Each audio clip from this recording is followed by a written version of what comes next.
As we continue riding the road to Avengers Doomsday, we've reached a movie that completely changed the trajectory of the MCU, and honestly, this might be one of the most important risks Marvel has ever taken.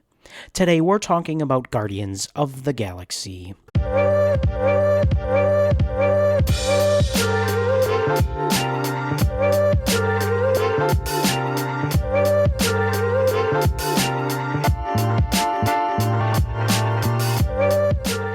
Back in 2014, Marvel was on a roll, but this was different. No Iron Man, Captain America, or Thor to lean on. Instead, Marvel asked audiences to care about a talking raccoon, a walking tree, a shirtless space outlaw, a green assassin, and a guy who was basically the co-founder of the Michael Scott leadership tree.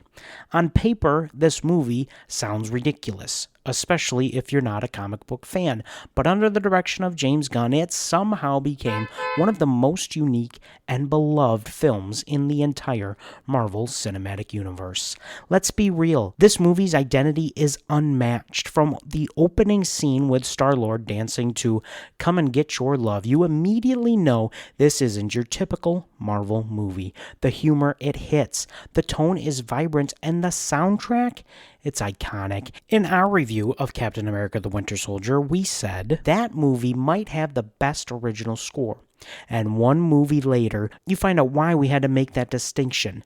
The dedication that James Gunn puts into any of his soundtracks is unmatched. This movie didn't just use music, it made it part of the storytelling, as he continues to do.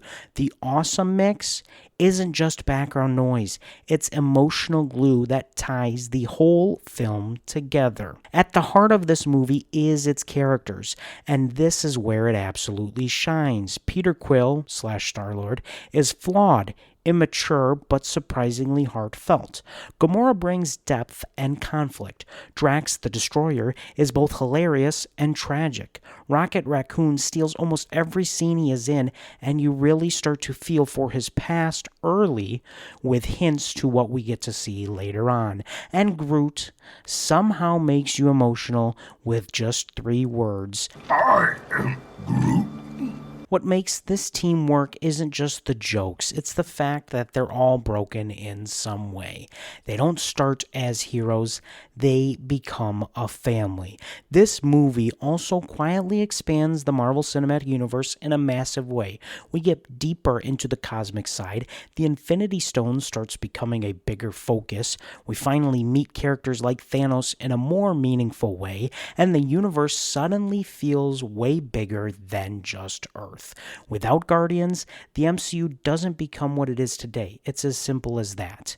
Now, it's not perfect. The villain, Ronan the Accuser, is just fine. He's not terrible, but compared to how strong the Guardians characters are, he just doesn't stand out and probably doesn't get enough time to do that. And some of the humor might not land for everyone, but honestly, that tone is exactly what makes this movie special. At the end of the day, Guardians of the Galaxy is more than just a fun Marvel movie. It's a gamble that truly paid off in every way. It proved Marvel could take risks. Now later, maybe they took too many. It introduced us to a whole new side of the universe, and it gave us one of the most lovable teams in cinematic history. On the road to Doomsday, this movie feels like a turning point, because from here on out, the MCU isn't just about our heroes on Earth or Asgard, it's about the entire universe. Well, what do you think of Guardians of the Galaxy? Is it one of the MCU's best, or maybe just a fun cosmic detour? And don't forget to like and subscribe as we work our way to 1,000 subscribers before the release of Avengers Doomsday. We thank you for watching today's episode, and now that you've got some time, you can go refill that popcorn bucket.